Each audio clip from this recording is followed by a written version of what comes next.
5 minutes each, and we have 48 minutes to do it in a 50-minute session. Or that's 48 minutes of content in 50 minutes. So we can't have any delays or anything.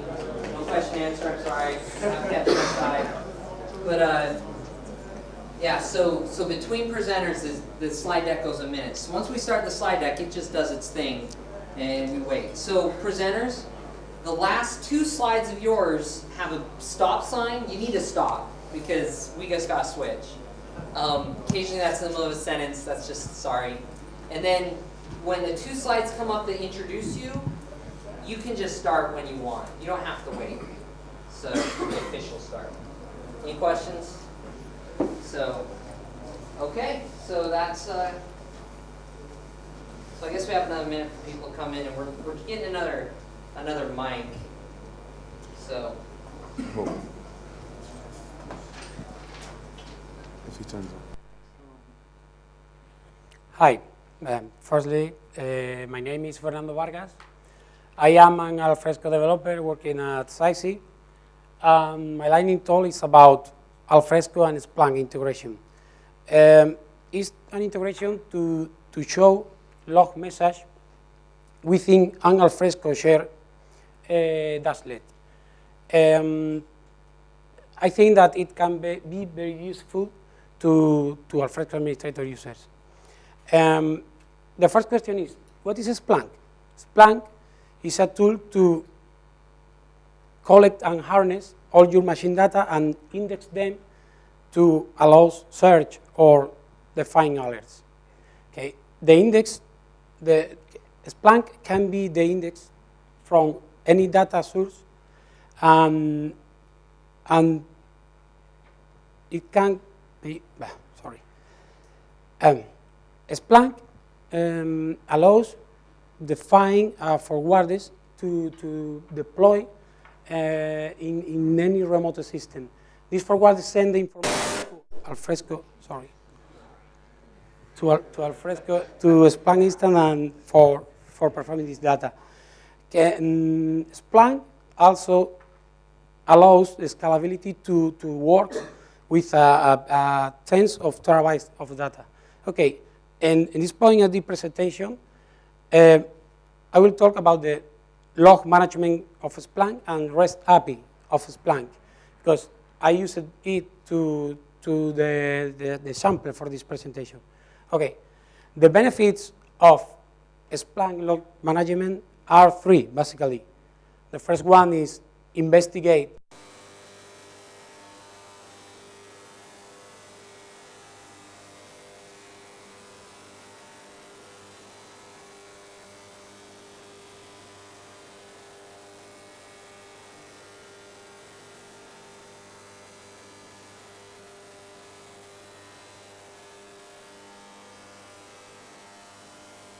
Communication between Splunk Web and Splunk instance. The second one is configure and manage a Splunk instance, and the third one is integrate Splunk with our application. Okay, after explaining a little what is Splunk, I'm going to talk about the integration into Alfresco and Splunk as it is. Okay, the steps to do this integration is, the Splunk configuration is create data input, execute test set to test the correct index of the file, and define alerts to be requested. Okay, once installed Splunk, you can access it and click in edit the data and select the option from files and directories, and select your Alfresco, your logs file, and select the start a new source type and put the name. Click for go to the next screen. Keep up all with the default options and click save. The data input is created. The query is very simple. Access to the search section in Splunk. Put your query, and the results are show highlighted in yellow. Okay, to create the alert, you can use the last search, and in the create option, put in alert and put the name of the alert. The scheduler is alert scheduler triggered in Alert Manager to show to generate an alert and select the severity of the alert, and keep search private is the last option, and click finish. Now I'm going to talk about the Alfresco part in the integration. We will need 2 AMP projects generated by the archetype defined for Alfresco for AMP projects. The AMP project for Alfresco will need an Splunk SDK and several web scripts to access it and collect the information. And the last one is an AMP project for share with an admin console dashboard to show the information returned by the previous web script defined. And this is the final results. It's a dashboard with 2 tabs. The one is the search functionality, and the last one is the alerts defined in Splunk.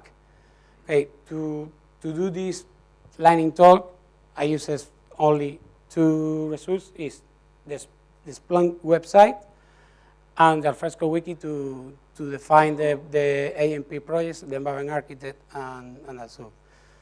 Well, that's all. I hope that the lightning talk like you. Bye.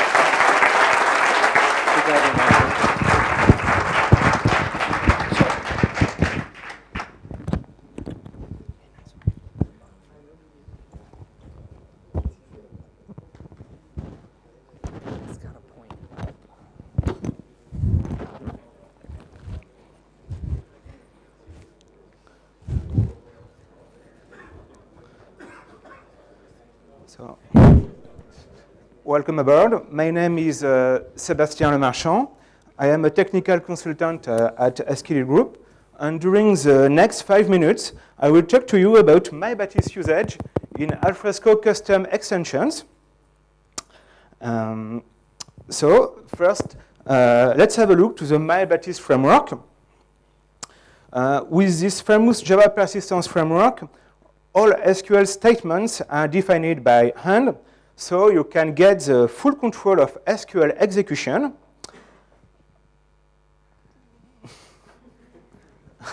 Maybe early.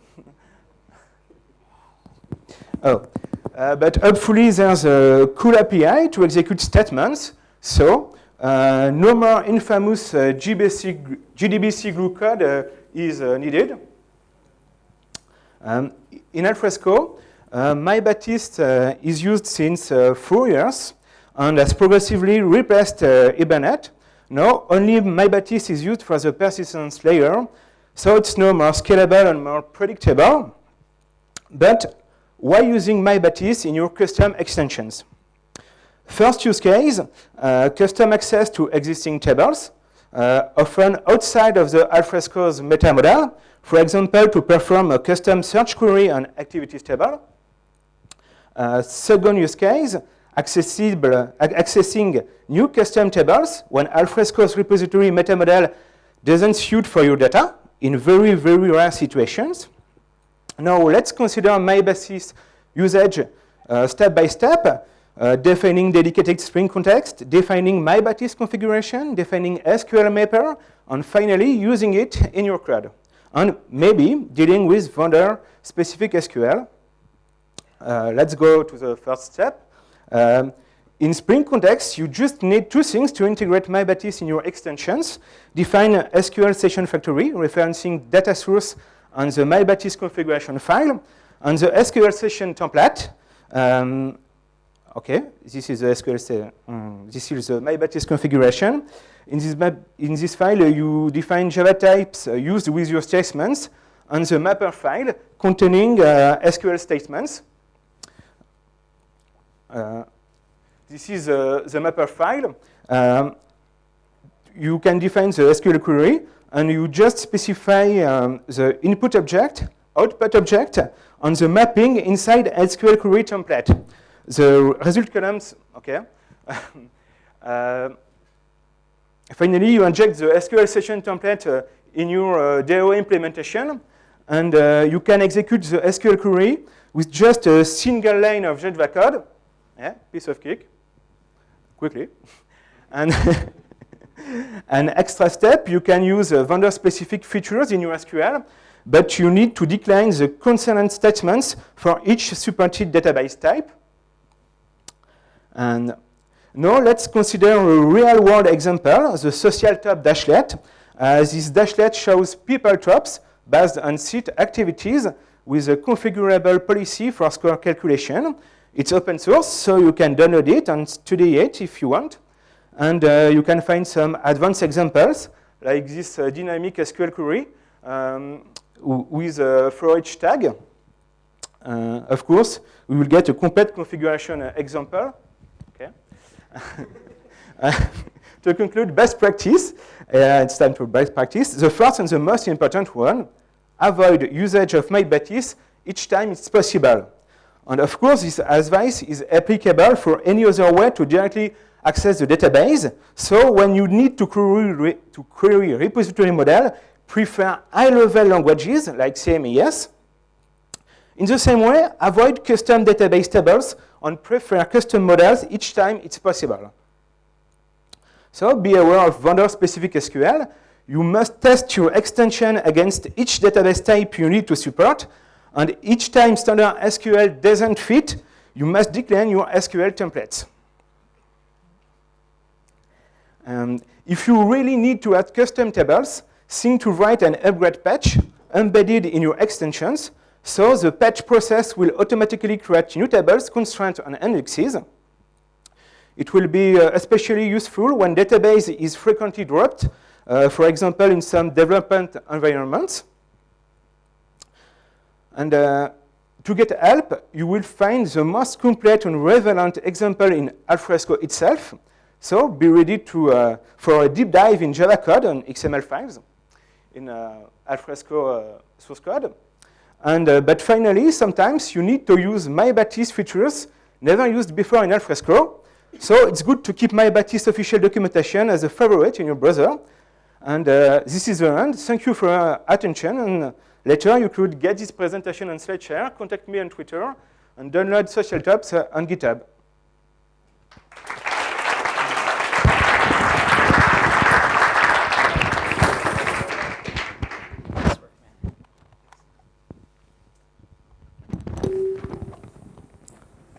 Okay, can you hear me? Okay.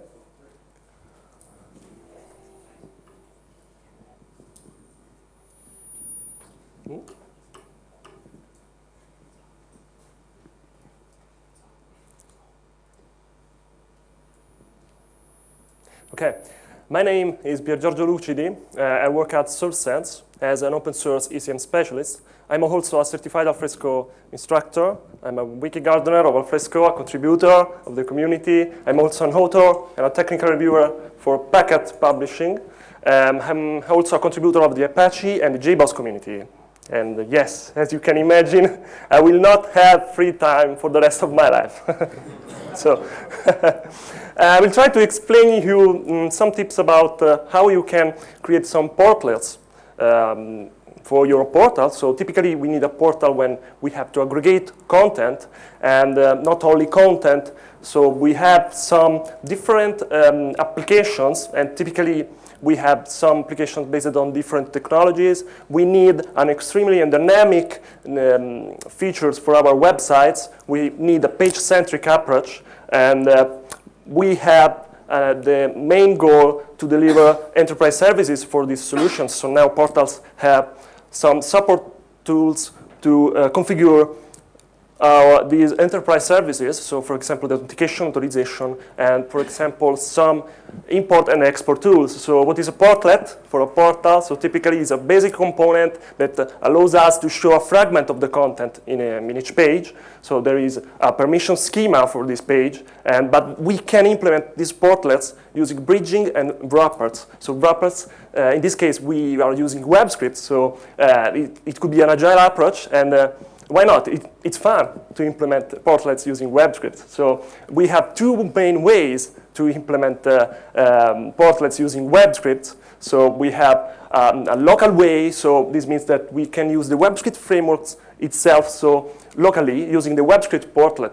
This is a wrapper. Another wrapper is the proxy portlet that we can use to have an implementation based on two tiers architecture. So the first scenario is based only on the WebScript framework. So this means that if you know the WebScript framework, so it's OK. So you can use your skills on the WebScripts to implement your portlet in this scenario, this deployment scenario. So for example, you could have your alfresco.war deployed in the same JVM of your portal. So the portal will try to get all the portlet definitions from the portlet.xml file. And you only need to set these two values for the WebScript portlet. So you only need to set the script URL of your WebScript and the authenticator factory. So one is based on the cookie, and the other is based on the portal session for the authentication of users. So this is an example of the portal deployment descriptor. So we have the authenticator value that we have to set. This is a Spring ID inside the WebScript application context.xml of your Alfresco. And the script URL, this means the URL of your WebScript. So this is an example of how you can expose, for example, the MyBatis WebScript inside the Getting Portal framework. So here we have, this is a typical example of how you can embed some scripts as a portlet. So how it works? So the portal starts to rendering the page. So, and then Alfresco starts the WebScript life cycle. So at the end, the portal will finish to render the page because Alfresco will finish to render the WebScript. So the best practice, divide all your functionalities in a good way. So try to keep your implementation simple. So don't overload with many features your scripts.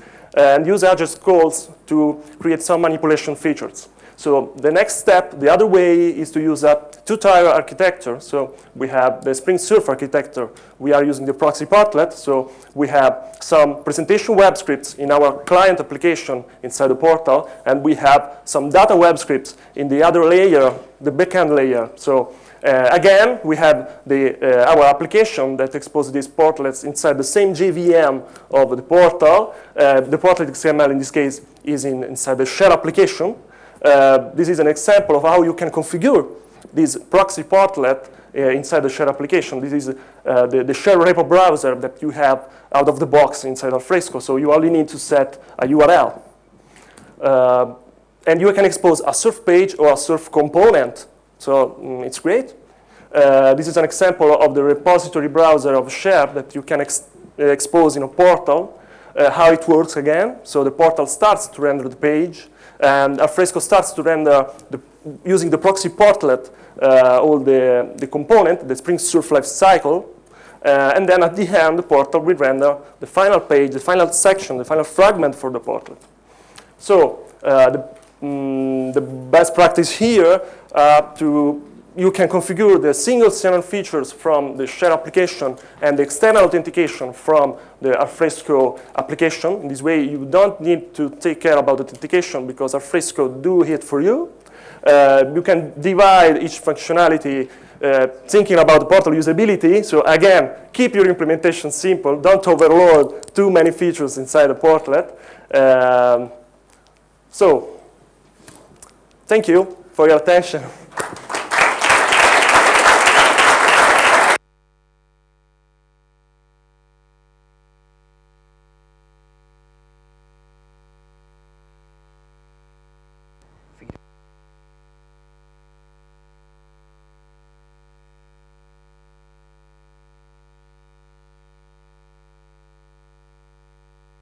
Yeah. Do you hear me?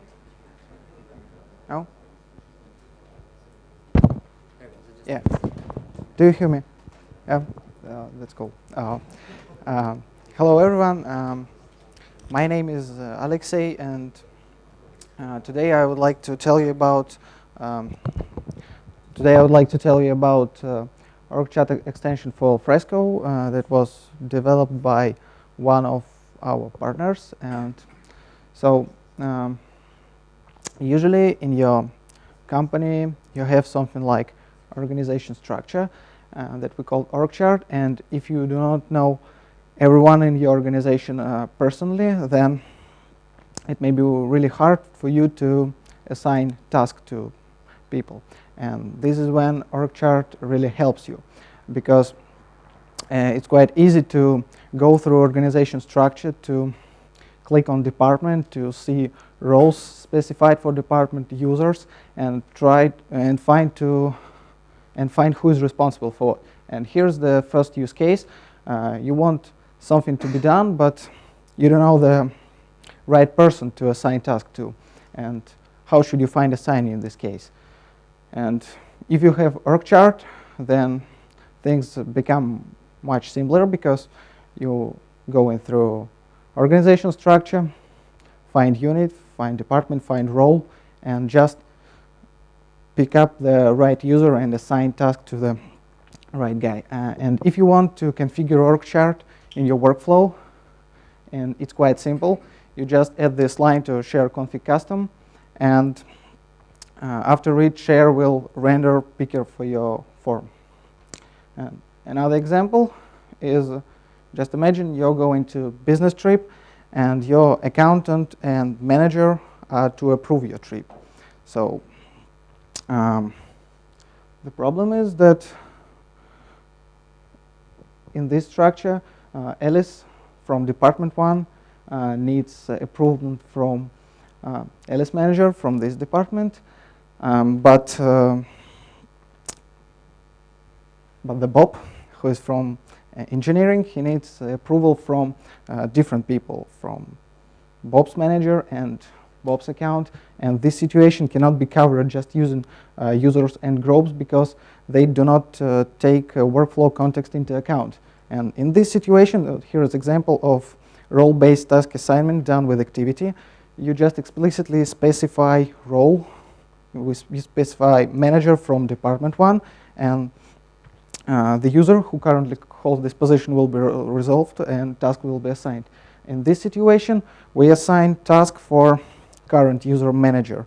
It means that we use current unit and role assigned for current department and took manager from this department.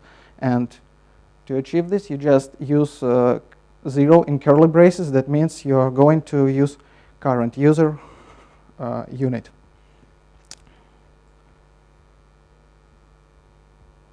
Another example, imagine we need to use role not from current unit, but the unit one step above.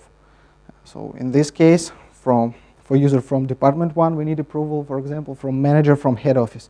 Then we use -1 in curly braces. And another important feature about org chart is role inheritance, because in real life, usually we do not have all roles assigned to all units in the system, but when role assigned to department, it meant to cover sub-departments too. So if we try to get accountant for Bob from engineering, but this role is not explicitly specified, then our chart will search up roles hierarchy and find the right person. Another important thing I would like to tell you about is out-of-office function, because when you sometimes go to vacation, someone have to replace you and cover your duties. And it's possible for you to specify delegations. You may specify different deputies for different duties, and it will be automatically resolved. Most probably you have different roles in company. For example, you may be member of the board and the team lead at the same time, and it's possible for you to configure different deputies for different duties. The very good thing about delegations is that they are absolutely transparent for users. When you assign task by role, it will be automatically resolved. As a first step, org chart will find the person who is responsible for handling this role, and if this guy is out of office, then it will be assigned for the using configured role for replacement. And if you need deeper integration of org chart into your system, there's a number of APIs available for you. For example, Java API, JavaScript API, REST API. And if you need additional information, take a look at these links. Here you can find information. And if you have any questions, feel free to catch me and ask. Thank you.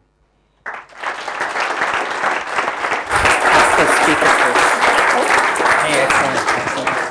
Sorry, what should I do? Yep. So, it's okay. So, how do you hear me? Okay.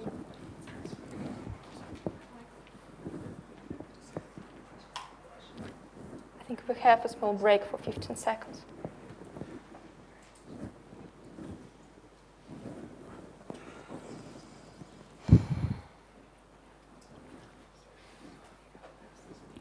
Okay, good afternoon, dear colleagues. My name is Oksana Kurysheva. I work for Alfresco technology partner ITD Systems, and we develop Alvex solution for managing unstructured workflows and content.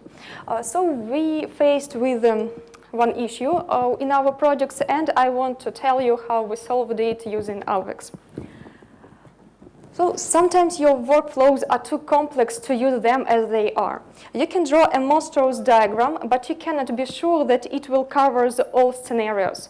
Real-life workflows usually built on the fly, assembled on the fly by knowledge workers.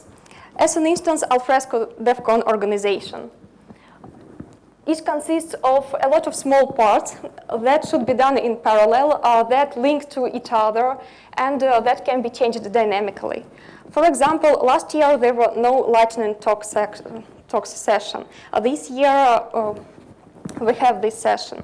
That is why Alfresco can't use one standard workflow definition for all conferences and for all DevCons, because it can be changed very fast and very soon. In this case, dynamic BPM saves us. It helps us to design our workflows while doing, and not to create new workflow definition to practically the same workflows. The idea is to define simple workflows and then combine them to build real complex workflow while doing it. Let's see how to do that. First of all, we create these some small workflow units. It can be just as one task, or it can be a branch of some complex workflow. In our case, set the agenda for a session on a DevCon is such a workflow unit. The second step is to design a global workflow with some checkpoint tasks from which we can start our related workflows, our units that we created before that. Let's see how will it look like in Alfresco share interface. We have new block related workflows from which we start as many workflows of some different types as we need. So now we have a global workflow DevCon organization and create some new workflows related to our main. So if we need to set the agenda to a new session like lightning talks, we just create new related workflow, set the agenda, add the task summary, and assign the task to Richard. It's very easy to configure related workflows. Alvex is based on Alfresco standard API, so related workflows work both with the activity and day BPM. And to add new workflow, to add the ability to start new workflows from your task, you just add the aspect to your task model. If you want to set the limitation for workflows that can be started from your task, you do this using share config, like this. So instead of editing our workflow definition, to make some complex workflows, we can just set the hierarchy structure of our workflows on the fly and not edit our workflow definition to every workflow that are practically the same as previous one. Some additional questions we faced with and that we solved in our project are attaching parent workflow documents to our child workflow and check out documents after completing the child workflow to the parent again, if we process some documents.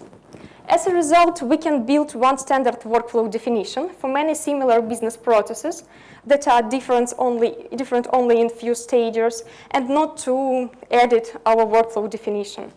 Another feature is you can reuse your simple workflow units in different business processes.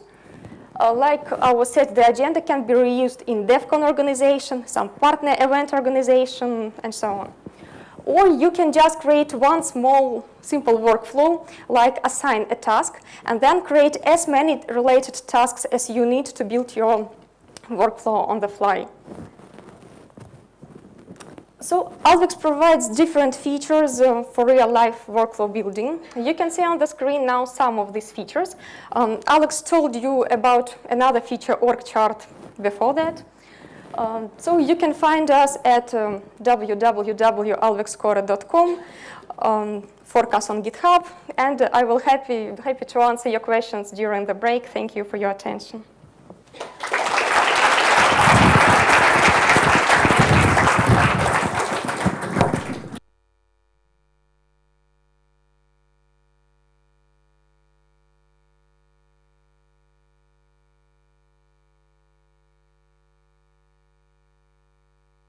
One, two, hello.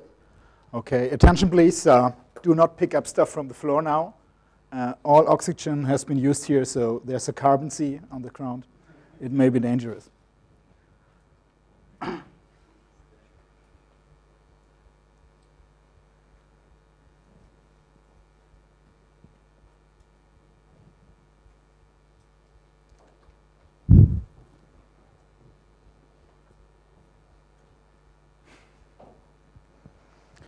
This is the 24th.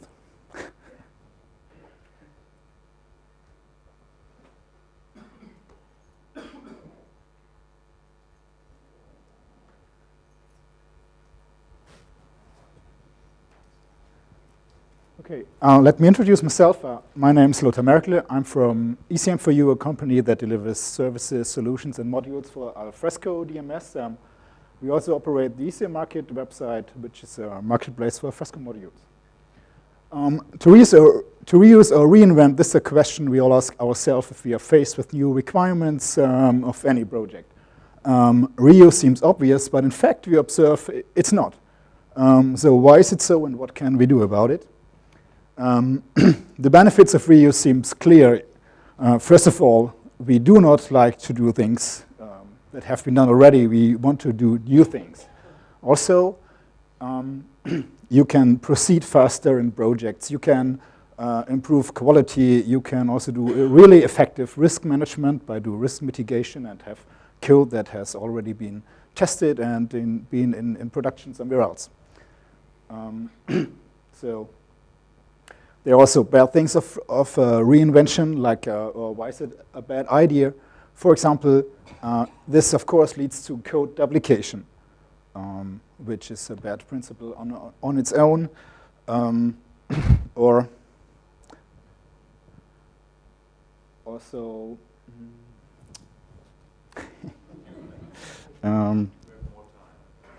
yeah. Anything else about reinvention, why it's bad? Okay.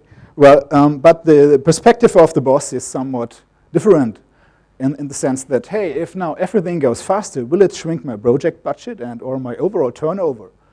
That's a bad thing. So, but what do we know about project budgets? It's like, I call them, well, they are unknown but fixed. So,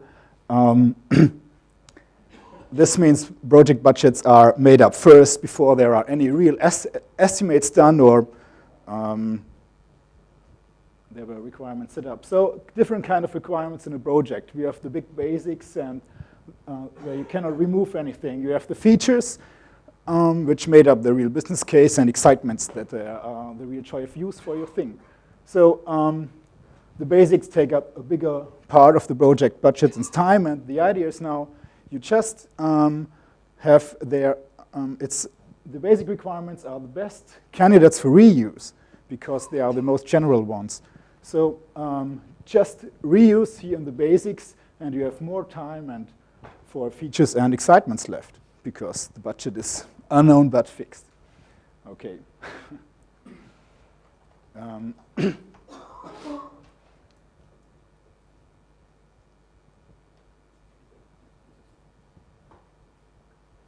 Different time universes, maybe. Is it? Okay, what can be reuse examples for basic requirements? We have there requirements everybody of us has faced in a project: file blends, archiving, OCR.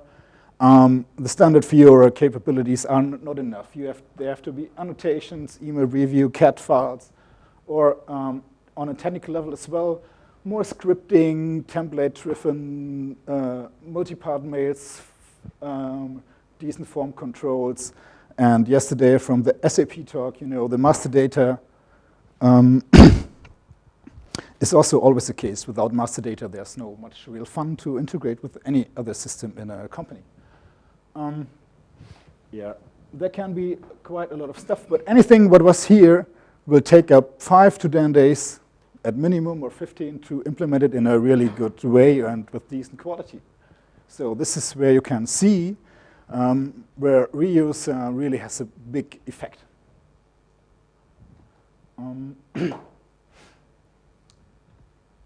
For companies, how can they do reuse? On which level? It's different. Well, companies can just take whole modules to add the new functionality. Compared to teams or individual programmers, they will go for libraries as they do now with any open source library available. So,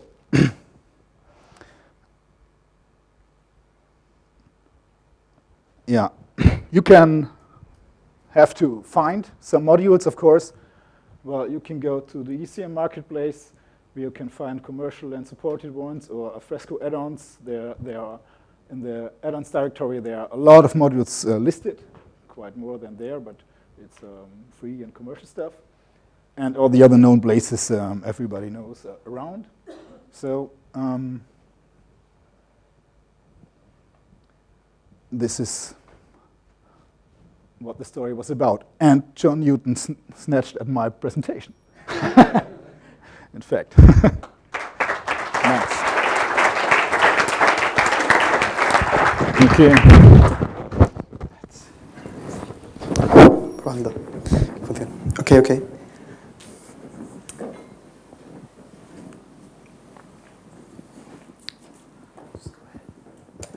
Okay.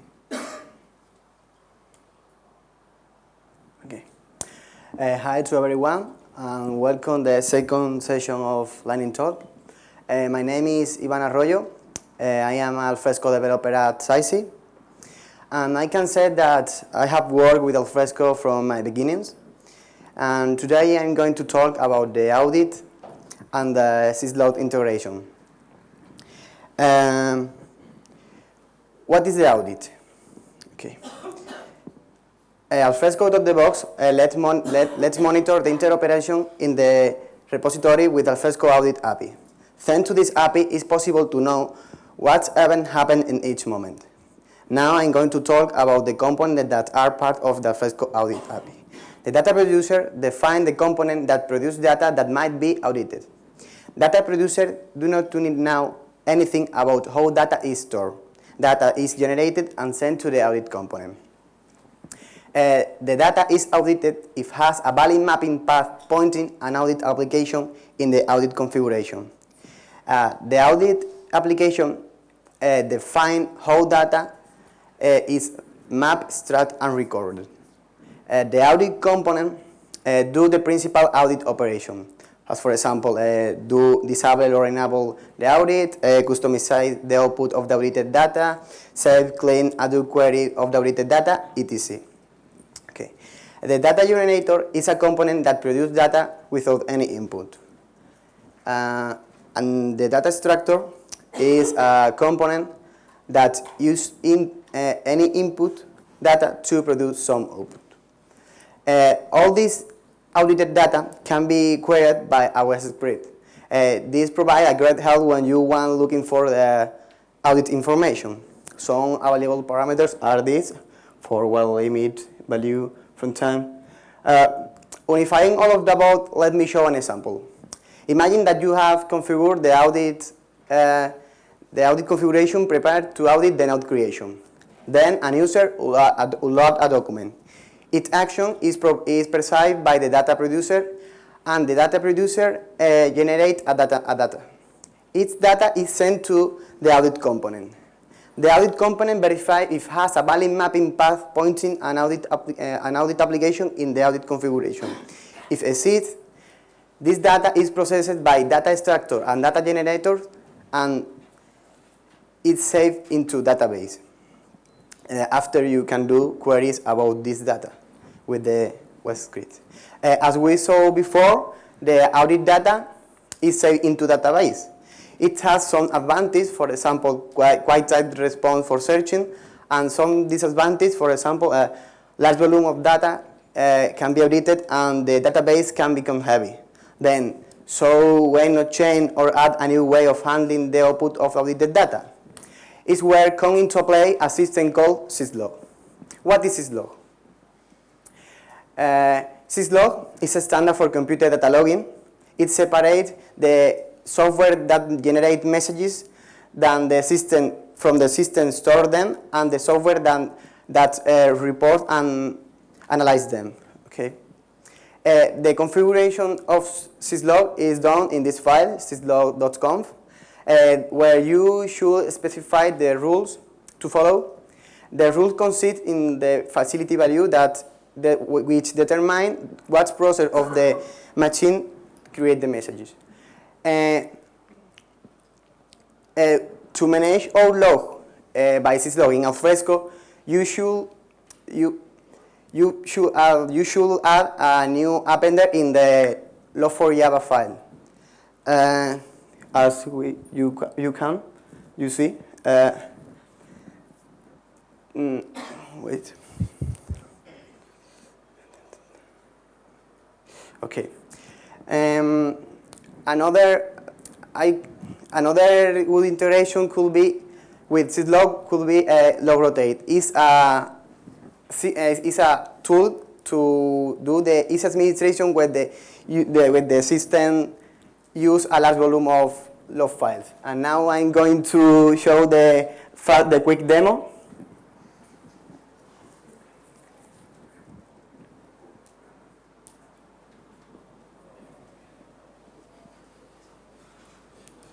Obviously not as practical as you're giving this presentation. Yeah, I know. There it goes. First, I'm going to check. Okay.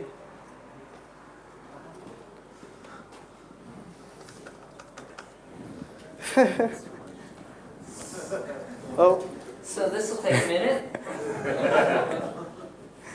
No problem. I see you the demo after. You would think my new battery would last 2 hours, or last an hour. Okay, no problem. Nice.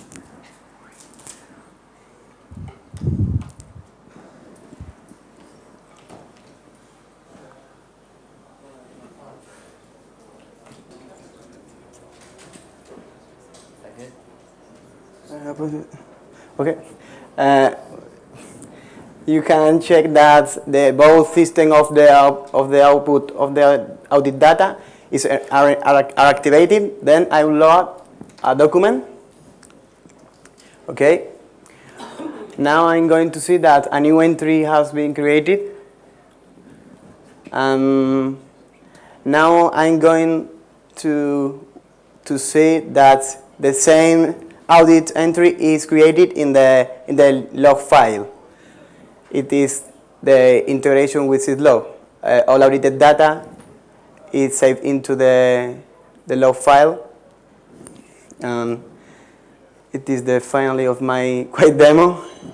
Thank you for listening.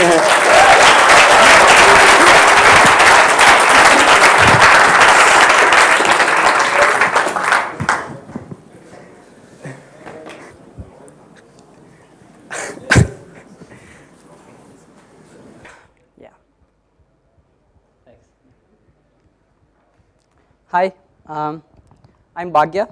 I'm working at SISI. So I'm going to talk about how to visualize documents in Alfresco and how to bring beautiful navigation and content analytics using, we'll talk about later. Okay, so first of all, I'm going to talk about what we are going to see. So We're going to discuss on why you want interactive navigation and content analytics on Alfresco. And we're going to look at ways to provide navigation and content analytics and the visual ways that you can do it. And next, how you can do it with Alfresco. And we're going to have a sneak peek on the future of interactive navigation on Alfresco. So, and I also want to tell that this has, since the hackathon, things have quite progressed. So I'll talk about at the end of the presentation. So first, we'll take a look at your live Alfresco instance. What happens is the content is being created, modified, and or deleted all the time, right? And what about content? So users are always generating the content. That means often more content means that users are more likely to forget where their content is. Okay, so what are the challenges when your the repository is buzzing with content? Users are always modifying content. So one of the challenges is that you can possibly solve during today is how do you find the largest file in the repository, or how do you get a list of the most active documents in the repository, right? Another one, how to find or navigate to a file faster than the document library navigation that you have in Alfresco or the search. So these are the only two options that you can right now have ways of to navigate to Alfresco. So we are going to have something new. So, and the other challenge is how could you provide a context for your document search? So let's take a look at the user stories for this. Yeah. So as a user, I want to locate a document when I had forgotten where I stored it. So this is a common case. And another one is that as a user, I want to know what my repository looks like. Okay, this could be the real one. I'm not going to go into detail. Yeah. Okay, so how do you solve these challenges? So the first and the easiest way is to go visual. So why visualization matters? Because humans perceive faster using visual guides. And visualization provides a context for search and navigation.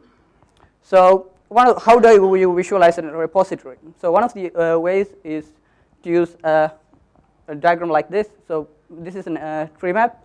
So this one is not nested. So another one, a circle packing diagram. So what you're going to have at the end of this is something like this, where you can navigate your Alfresco repository. So how would you bring visualization and interactivity to Alfresco or any web app? You can use D3. So D3 is a data-driven document. So it enables bringing data to life using HTML, SVG, and CSS3. And it follows web standards. And it's basically a data-driven approach to the document object model manipulation. So you can find more info on D3 on d3js.org. And how do you put D3 and Alfresco together? So basically, one of the easiest ways is to create a web script, to create a simple web script to generate the content tree of your Alfresco repository. And you can create a dashlet or a site page and include d3.js, and you write your visualization code, and the data gets visualized, right? So once done, yeah. So you're going to have something like this. So it's a visualization of your the access to of your content, and where to go from here. So we're going to have like having a entire content tree of your repository, bringing it to the front end using JSON. It's not that a good idea. So we'll have to look at ways of optimizations and clustering of content to make navigation and analytics more faster. So we're possibly going to use Solr to that. So what time is it? So it's time to get started. So go ahead and create dashlets with d3.js. So if you have any more questions, you can talk to me during the DevCon. So here are my info. And about the hackathon update, so what we started was, yeah, just an update, yeah? Like 2 seconds. Okay, sure, right. So 5 minutes over, so. Yeah. So at the DevCon hackathon, we started with a new project called Alfresco Visualization Tools. And we already have two dashlets. One is a timeline view of the Alfresco's activity stream, where you can go back and forth using an interactive timeline of how the users have interacted with the Alfresco. The other one is a heat map of content. So hope to see you there. And I invite all of you to come and collaborate with the Alfresco visualization tools. Thank you.